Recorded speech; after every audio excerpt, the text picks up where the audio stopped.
चलिए यही सावन के पावन महीना में अच्छा एगो औरतिया अपना पति देव से कहता रे क्या कहता रे कि ये राजा जी हरे एगो कावर बनवा के लाई दी, ले तो कम से कम अपनी देव घर जाए दी हमरा के जल बाबा पर चढ़ावेला।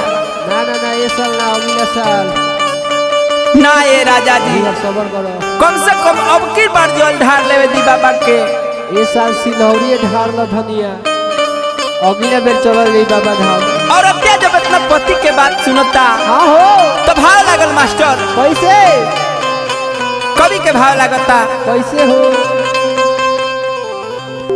हरे की कांवर बनवा के सैया लाए दीना हो, हमरो कदेवा घर जाए दीना हो।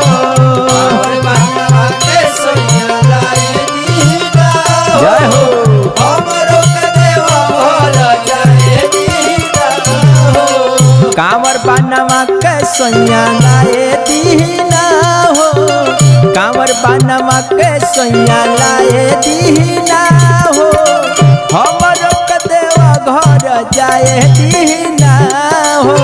कांवर बनवा के सैया लाए दीना हो, हमरो कदेवा घर जाए दीना हो।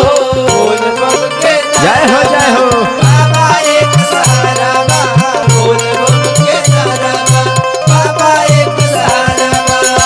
हाथी ना घोड़ा बा कोनो सवारी, हाथी ना घोड़ा बा कोनो सवारी, पैदल ही आइबो तो दुआरी रे भोले बाबा, पैदल ही आइबो तो दुआरी। हाथी ना घोड़ा बा कोनो सवारी, हाथी ना घोड़ा बा कोनो सवारी, पैदल ही आइबो तो दुआरी रे भोले बाबा, पैदल ही आइबो तो दुआरी। कांवर बनवा के सैया लाए दीना हो, हमरो कदेवा घर जाए दीना हो।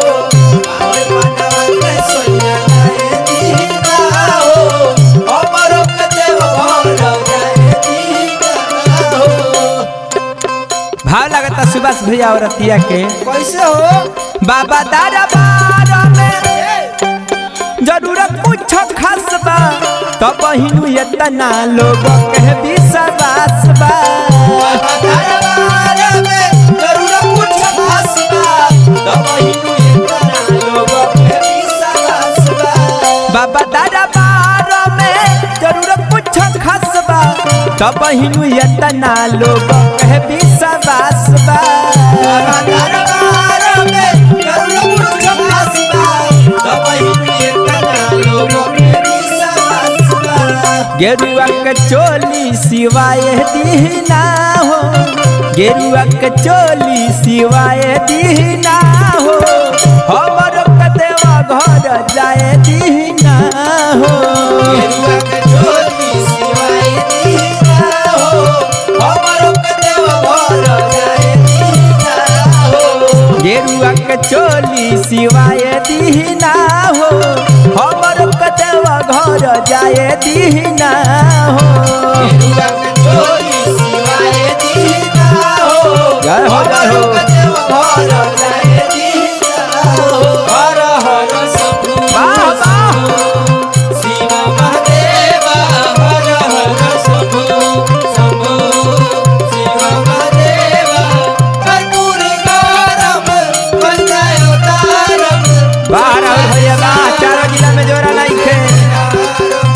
सदा बसंतम हृदय रवीते, ओम भवानी सहितम नमामि। हर हर शंभु शंभु शिव महादेव, हर हर शंभु शंभु शिव महादेव। कांवर बनवा के सैया लाई दीना हो, हमरो कदेवा घर जाए दीना हो।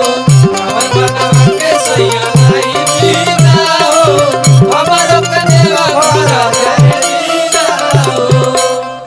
ए राजा जी का हो भोले भोले बाबा के सावन में इतना लोग पूजा करता हाँ। जल धरता लेकिन रउआ पड़ल बानी दोसरा के पीछे राजा ए जी। राजा जी सावन में सोर भइले भोला जी के नाम के रउआ खाली पीछे पड़ल बानी अपना काम से।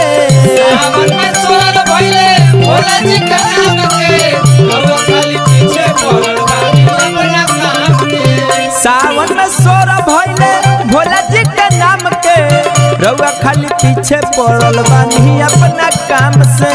सावन में सोर भइले भोला जी के नाम के रउआ खाली पीछे पड़ल बानी अपना काम के। गेरुआ के साड़ी पहिराए दीना हो गेरुआ के साड़ी पहिराए दीना हो हमर कदेवा घर जाए दीना हो। गेरुआ के साड़ी पहिनाई दीना हो हमर कदेवा घर जाए दीना हो। गेरुआ के साड़ी पहिराए दीना हो हमर कदेवा घर जाए दीना हो। गेरुआ के साड़ी पहिनाई दीना हो हमर कदेवा घर जाए दीना हो। भोलेनाथ तेरी महिमा सबुनाथ तेरी महिमा जगदीश लोक जाने। भोलेनाथ तेरी महिमा जगदीश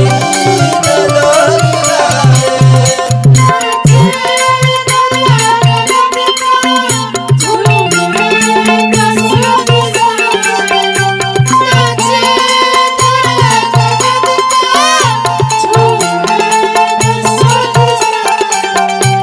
भोलेनाथ तेरी महिमा सबुनाथ तेरी महिमा जगदीश लोक जाने। भोलेनाथ तेरी महिमा जगदीश लोक जाने। गेरुआ के साड़ी पहिनाई दीना हो हमरो कदेवा घर जाए दीना हो। गेरुआ के साड़ी पहिनाई दीना हो हमरो कदेवा घर जाए दीना हो। औरतिया कहता ये राजा जी रोज रोज इतना लेट क्यों के आवत तारा भाव रहता औरतिया के भैया रोजा रोजा आवत तारो काहे को दबेर में रंजित पड़ल बार के कहरा तू फेर में।